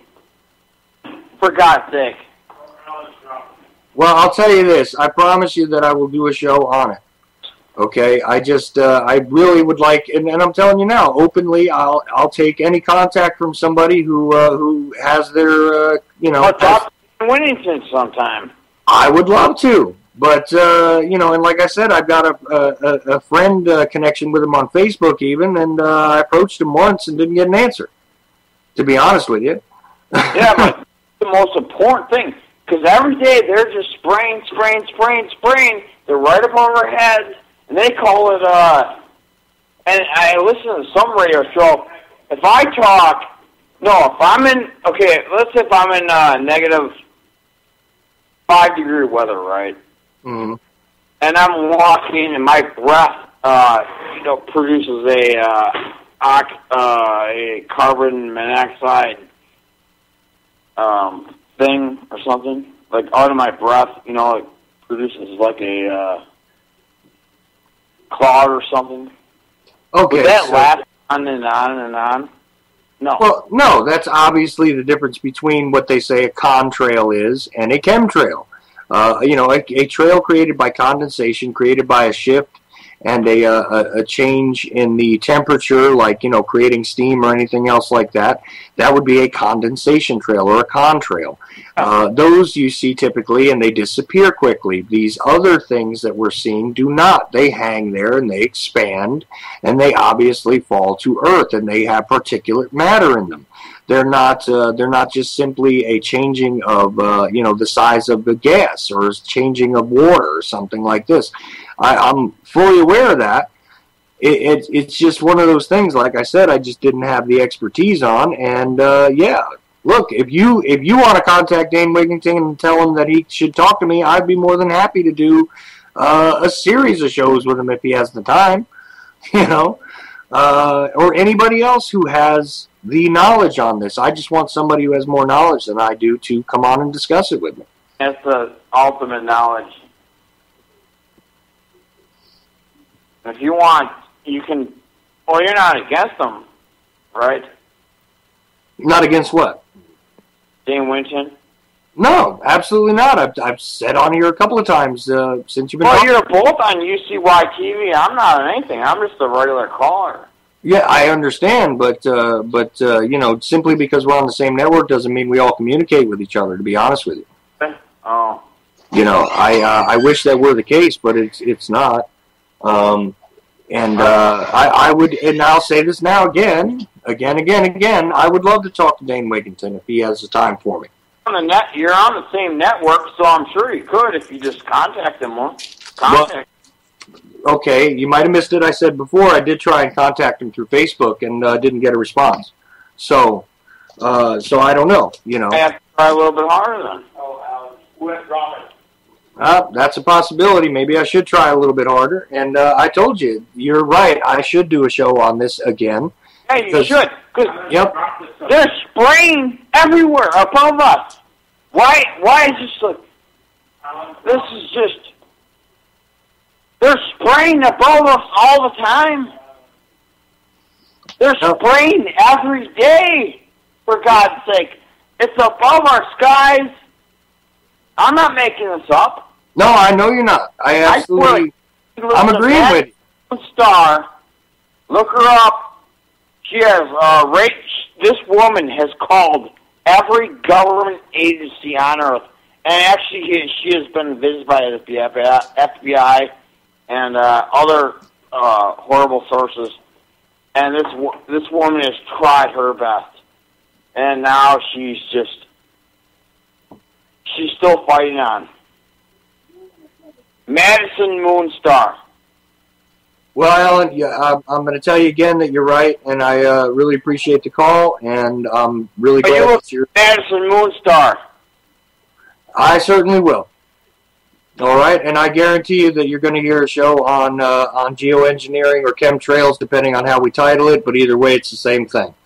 So well, you know, I think are going to do that. Yeah. Like Dane Winton said, this is the most important thing because it's above our skies. It's blocking out our sun. It's blocking our sun out. I have no sunshine every day. I'm getting rickets. I'm not having the nutrients my body needs.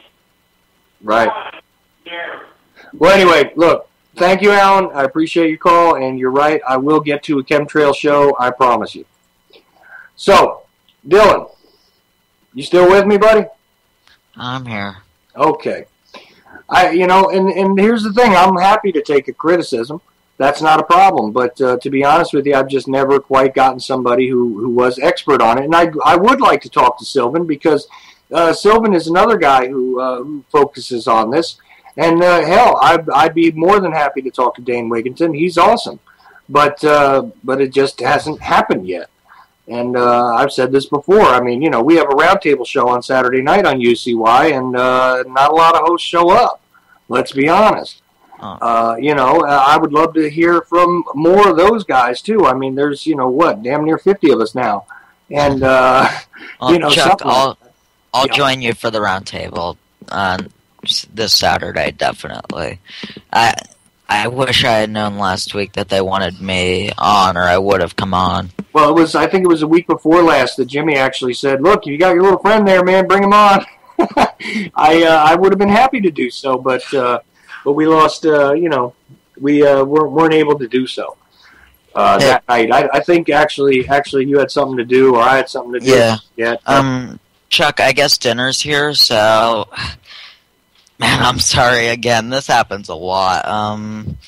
Listen, don't even sweat it, Dylan. I'll just continue on with what I was going to do, and if you want to jump back in before time runs out, you go right ahead. All right? Can we talk after the show? Well, actually, I got a lot of things to do, but we shall see what's going on then. Okay? All right. Anyway, Dylan Wade, everybody who is on the Truth Speaks on YouTube, and also has that show coming up on Shake and Wake Radio. Now, to continue on just a little bit, it's been kind of an odd night on this show, I gotta say, and but I do appreciate everybody listening, calling, etc., etc. Appreciate it a lot. Let's see, there was a couple articles I was actually going to go over with Dylan here really quickly, and what do we got here? About 25 minutes left, looks like. So I will have time to do this. Let's see now. Let's see if it works for me. That would be nice. Okay. So here's something that caught my eye this week. Let's see now. Now, I don't often like to read stuff from The Guardian, but this one kind of caught my eye, and of course, Jack Blood posted it on DeadlineLive.info, which, by the way, guys, if you get a chance to catch that debate with him tonight, I definitely would. I'm going to be listening to it, that's for sure. Anyhow, the title of the article is Government Agents Directly Involved in Most High-Profile U.S. Terror Plots. Okay, Human Rights Watch documents, quote, sting, end quote, operations. Report raises questions about post-9/11 civil rights. Nobody who listens to this network is surprised at this one, and probably you guys already caught this, so I hope I'm not just being too repetitious, but point is, okay, here we go. The FBI and law enforcement agencies attempt to stop Try again. The FBI and other law enforcement agencies attempt to stop terrorist plots before they occur. Okay? Nearly all of the highest-profile domestic terrorism plots in the United States since 9/11 feature the, quote, direct involvement, end quote, of government agents or informants, a new report says.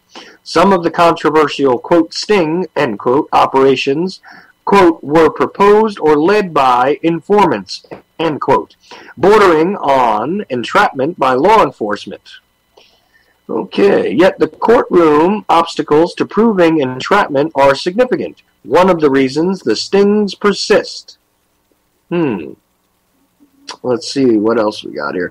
The lengthy report raised on Monday by Human Rights Watch raised questions about the U.S. criminal justice system's ability to respect civil rights and due process in post-9/11 terrorism cases.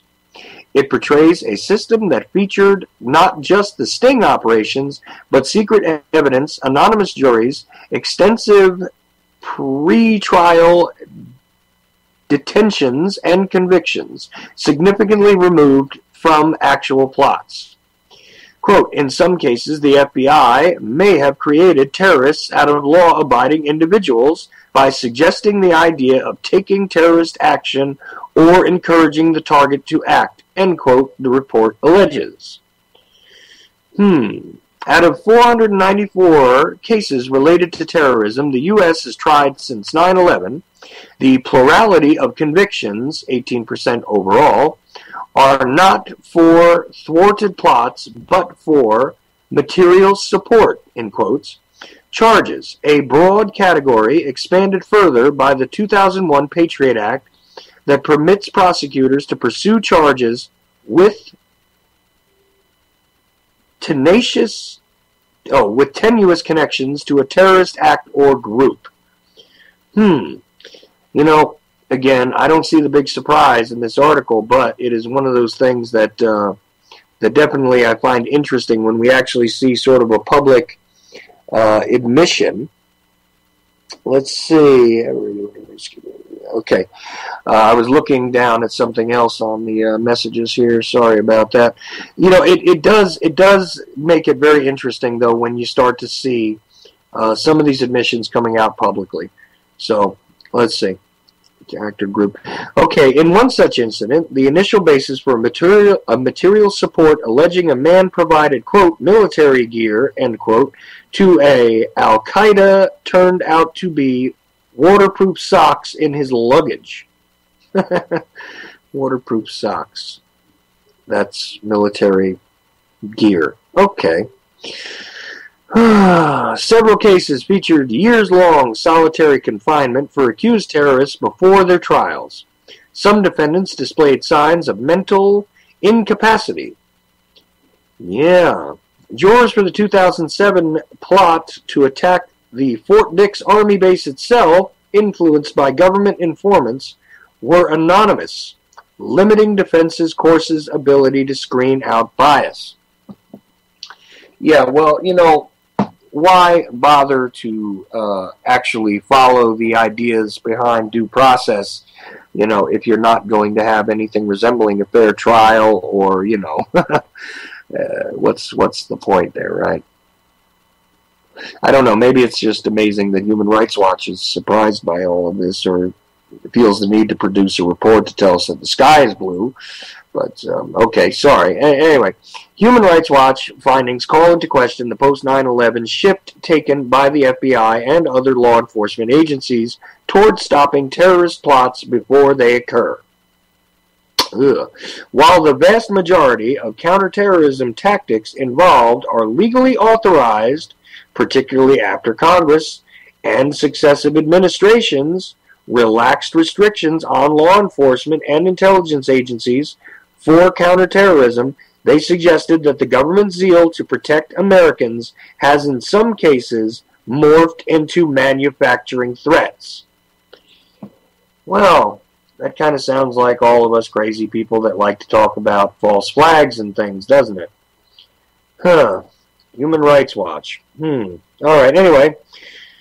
The report focuses primarily on 27 cases and accordingly stops short of drawing systemic conclusions. It also finds several trials and convictions for, quote, deliberate attempts at terrorism or terrorism financing, end quote, that it does not challenge. The 4 high-profile domestic plots it found free of government involvement were the 2013 Boston Marathon bombing.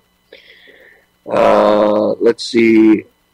2009 plot to bomb the New York subway, the attempted Times Square car bombing of 2010, and the 2002 shooting of Los Angeles International Airport's El Al counter. Yeah, because those are the 4 things that didn't have government involvement in them, right? Well, I'll leave that to your judgment. But the report is a rare attempt at a critical overview of a system often touted by the Obama administration and civil libertarian groups as a rigorous, capable, and just alternative to the military tribunals and indefinite detention advocated by conservative critics.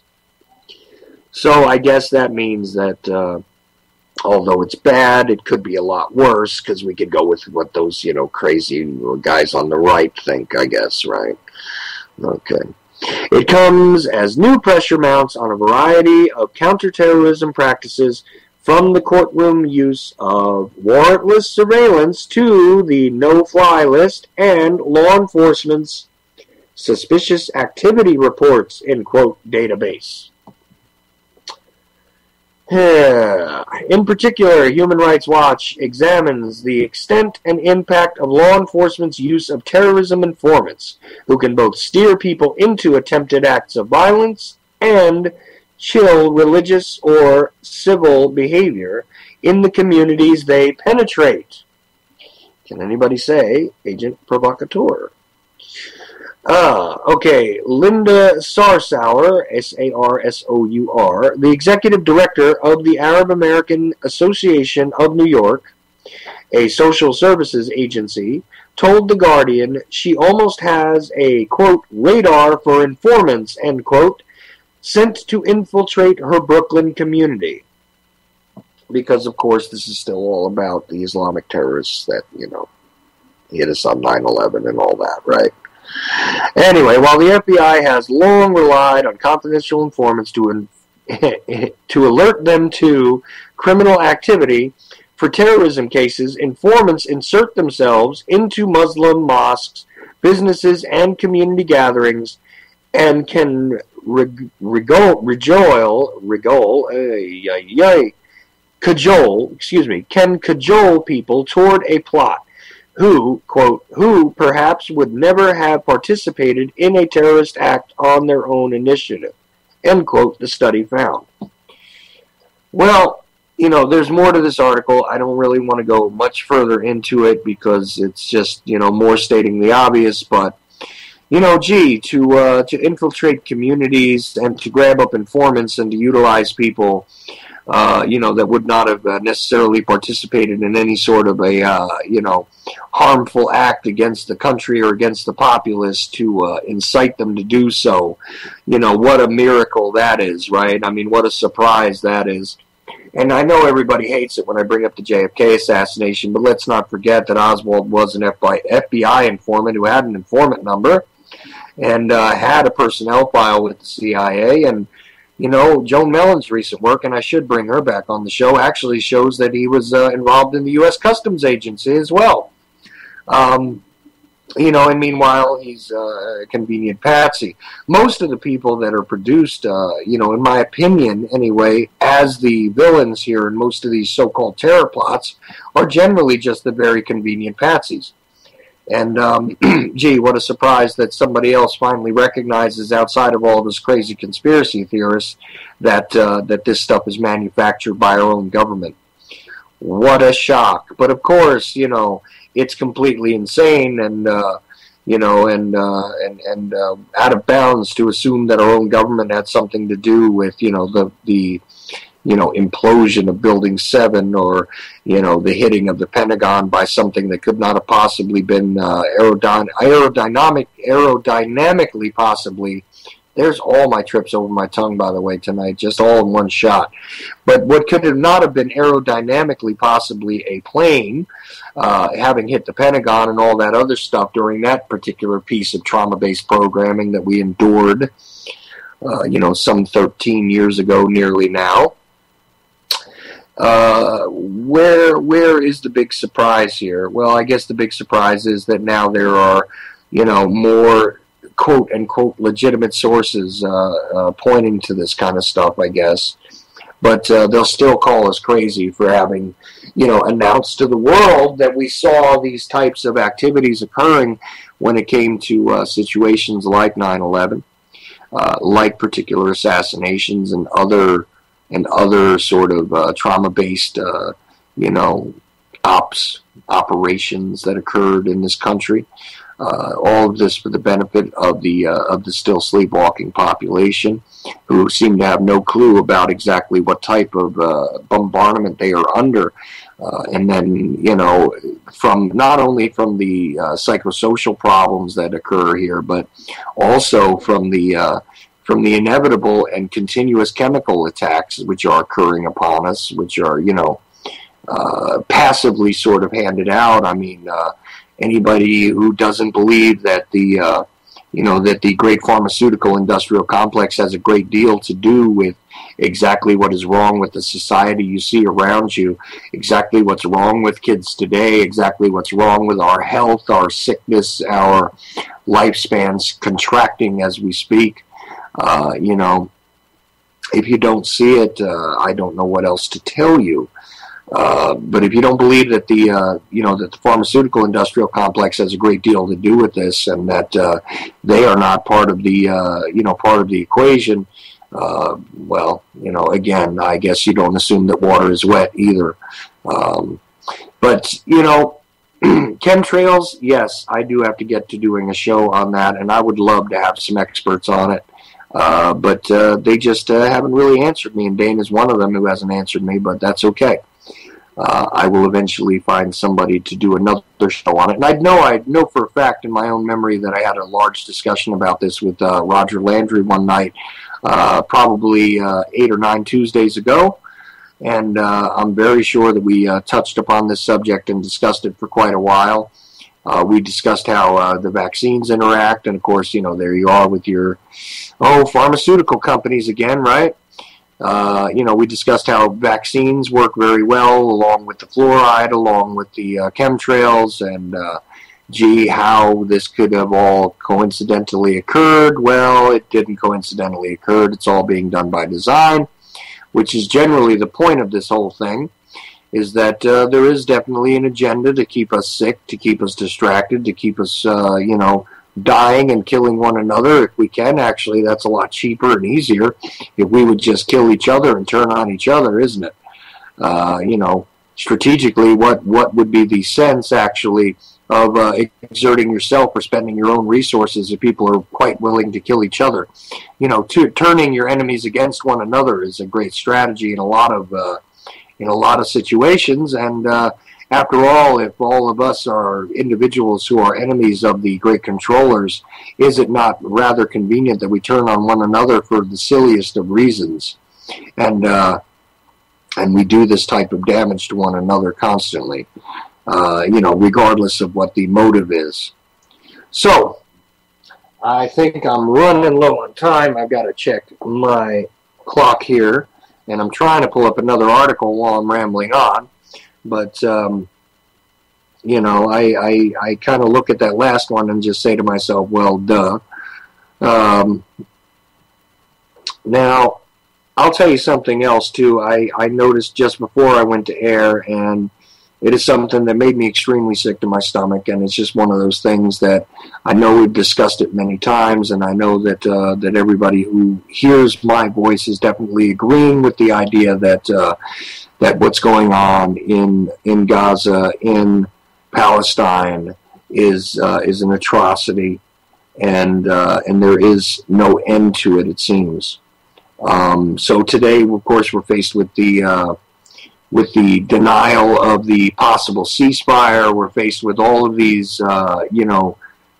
theater of the absurd type antics between the pre-chosen individuals that wage this particular battle over this particular piece of sand for these particular reasons that they tell us are just, and Israel is defending itself, and on and on and on, and I still cannot find in my heart any way to justify, any way to support, any way to believe that there is reasonable cause for the misery which is being inflicted upon a people, for the large amount of civilian deaths. These are not enemy combatants, these are civilians. There is no justification. There is no justification for murder in any case, but there is certainly, no justification for our support for a criminal state which is literally murdering civilians on a daily basis. And I guarantee you that, as ugly as it's now beginning to be portrayed in the mainstream, even when I was going to air today, I saw CNN focusing on the dead children and how there were over 200 killed, and I guarantee you that's a very low sort of ball number on that. They are still not speaking to the criminal nature of the state. They are still not speaking to the nonsensical, the immoral, and the absolute ugly nature of the warfare which is being perpetrated upon a population that I simply don't see as deserving of that particular action. And you can talk about the construction of Hamas. You can talk about the evolution of the situation over there. You can talk about the historical, background of it. and none of it stacks up to the fact that there is just people being murdered on a daily basis, in my opinion. So, but again, I guess these are all just my opinions. All right, well, next Tuesday, I know I'm going to have a different Liberty Beacon night than I usually do. I've already got a couple of other guests lined up coming up very soon. I definitely on the Saturday shows are going to go back to the interview format. Thursday is still up in the air. I've got a couple of different ideas about how I'm going to run that differently. And there may be much, much more interesting stuff to come. I do hope that that everybody who has stuck with me so far, I know the complaint is all about the historical significance of certain events and everything else, but you know, I do take my time to also discuss other things.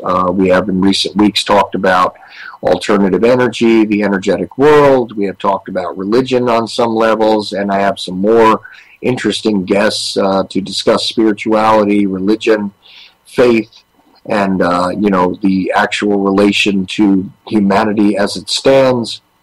And some of those guests will probably not be all that favorable to people on this network, but you know, they're not going to be the happy kind of guests that I usually get. I mean, Roger Landry, when I bring him on, he generally is speaking to the choir, but I'm going to bring you some people with some alternative views. And, you know, I think that I'm among people that believe in, you know, in the right of others to be free, in the right of others to practice their own faiths, their own beliefs, and to do as they choose to do, because we are in a state of being as human beings where we are designed to be free. This is one of those things which, of course, the Constitution and those who are, you know, very dogmatic about that believe that we were endowed by a creator with certain rights. I believe that as human beings, we simply had those rights to begin with, regardless of what a creator decreed. But at the end of the day, isn't it just about the same thing? So we will get into some of that, and there's going to be some greater discussion about those things. Also, I'm going to try and bring back some more interesting people to talk history, a couple of other witnesses to history. I can't announce them just yet. I've got a couple of comedians that I'm going to have approached shortly, and hopefully we'll have other people on very, very soon that'll be of just about as much interest as some of the others. I do take issue with the idea that I've only focused on historical events, though, because I have made a serious effort recently to do more than that. Oh, and you know, I completely forgot to read that hate mail. I see I have it in front of me. Let's see, should I bring it up or not? Let's see if I can. If I can bring it up, I'll do it now, and if not, I swear to you, I'll do it the next time I have a segment here where I don't know exactly where it's going. I had other things planned for tonight, but you know, as usual, the best laid plans of mice and men, especially when they have a vowel at the end of their name, this is the way they go. So, I don't know. I'm just doing what I can here, people. Let's see. Yeah, my email's not coming up, or maybe it is. Let's see. No, but Jason, I promise you I will give you your airtime too. You can happily call in and even comment on your own letter, or read your own letter if you like on my air. Don't care about the names you called me and everything else. I do ask people to try and control their language, but it's not actually a necessity either. So, anytime, if that's what you really want to do, and I really want to take issue with some of this stuff, because let me just say categorically, I'm not a devil worshiper, nor am I a Jew, so let's just keep that in mind, okay? I may not have your particular viewpoint when it comes to the spirituality of others. I may not feel as though I have a right to impose upon anyone my particular religious beliefs, as you seem to want to. So I really wish I could pull up your letter right now, but it's freezing up. So what else do we have to say? Well, not a whole lot, except that There's lots of great stuff on UCY. I definitely support anybody who's listening to me later on downstream. Also, if you catch me on SoundCloud, or if you just happen to have clicked the wrong thing on your iTunes radio, that's fine too. If you have caught me on the TuneIn app, if you caught me on the other stuff, thanks. Have a good night. Stay tuned.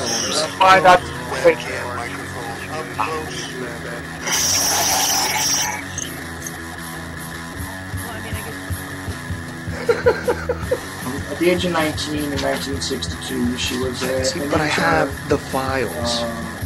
I read this stuff at the National Archives, and I read these other things. I said to myself, how can that be possible? The brain, fondle slab of choice. I don't know when that was. It doesn't really matter. Internet, professional wrestlers, and not Jesse Ventura style. It doesn't matter where the information comes from, as long as it's real. It's hard to get real information, because seriously, they don't want you to